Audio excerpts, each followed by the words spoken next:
Okay, a very blessed afternoon to each and every one of us. So, I'm thinking to have halo-halo. Mainit po March 1. Anyway, March 1st, no? Actually, kahapon po matatawa kayo sa akin. Akala ko po kahapon ng March 1.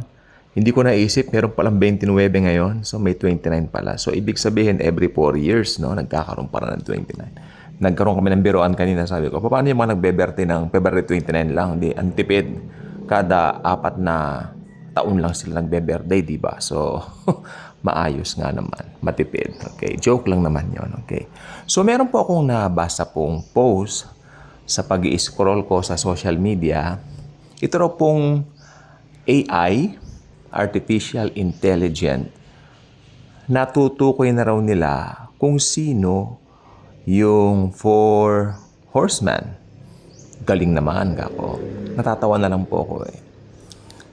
At ang Antikristo raw po, yan, yung nasa larawan, natukoy daw nila na ang Antichrist daw si Emmanuel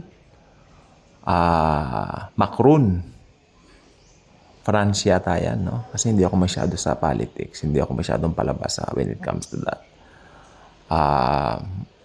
Mas alam ko pa nangyayari sa music industry. Taylor Swift, mga ganyan. Yung mga nangyayari sa showbiz, no? Kasi yung mga ganyan. Politics, hindi ko gamay yan. Okay, so yan daw Emmanuel Macron, no? Macron. Sorry, narilito po ako. Emmanuel Macron, yan daw ang possible Antichrist. Sabi niya. Sa akin, wala na akong pakialam kung yan ba o hindi. Kasi ira-rapture po tayo as believers. Diba? Pero ito, katuwaan lang naman siguro. Alam niyo po bang napakalayo na po ng narating ng ating, anong tawag dito? Technology, kung tutusin. Lately po, napansin ko, parang tinatamad akong manood ng television o manood ng, gamit ang monitor ng TV. So, sabi ko, bibili na ako ng projector. So, bumili ko yung projector. Mura lang naman yung projector sa Shopee, kadami. Bumili, dumating kahapon. Na-amaze po ako eh. Kasi doon pala sa anong yon, sa pagmaaraw, gagamitin mo. Okay na rin. I-ano mo lang sa wall mo. Anong tawag dito? Ilagay mo lang sa wall mo. Kumbaga, itapat mo lang sa wall mo. May screen ka na. Meron kaming wall na yellow dito. So, pwede naman na yun. Ano po? Maliwanag naman, especially kagabi. Shock na shock ako. Ang ganda. Meron na rin tayong Netflix, hindi po nag-play eh.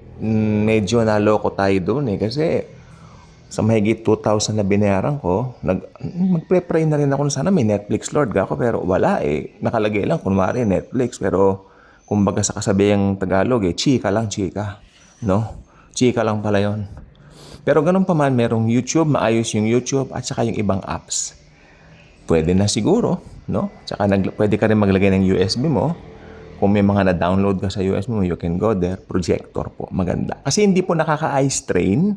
Hindi po siya sa mata. Hindi po siya, So sabi ko, dati itong mga projector na ito, natatawa ko, sa sinihan lang meron yan eh. Tsaka yung mga mayayaman nung dekada 60, 70, or even dekada 80s, early part of that decade, no? Mga mahiyaman lang talaga nakaka-afford. Diyos ko, gusto kong kumain ng halo-halo. Baka mamaya magpabili akong halo-halo sa Chowking. So, ayun. Saan ba tayo? Ba't po tayo napunta roon? Tawag dito, yung nakaka-afford lang ng mga projector na ganyan, mga pangmayaman. Meron kaming projector na luma, pero sa mga lolo pa yun eh. Sa mga lolo pa namin yun, wala na. Wala kaming mga, alam mo yung umiikot na 8mm na reels, na film. Wala na kaming ganun eh. Ewan ko saan na napunta. Pero nandiyan pa naman yung aming nakukumpara ko lang. Doon ko nakita na, wow, ito yung usapan natin. Pasok na tayo sa topic natin. Dati yung mga sinaunang technology na yung mga lumang projector. Ngayon, makabagong projector natin. Nandyan na po yung mga apps. Meron tayong YouTube. Pwede ka nang gumawa ng social media mo. Diba? Ang layo na po ng narating ng, anong tawag dito? Ating technology. And I would like to thank the Lord Jesus for that. Pero itong AI, ito lang yung masasabi kong parang crowning glory na ng kung meron man crowning glory na ng technology. Kasi ultimo utak ng tao, yan na. Nasabi raw nung AI na si Emmanuel Macron, well, maliwanag po, sa Bible lang ako. Wala nakakaalam yan. Dadagitin na po tayo. Sige, magpapabili na po ako ng halo-halo. Thank you, and Jesus truly loves us all.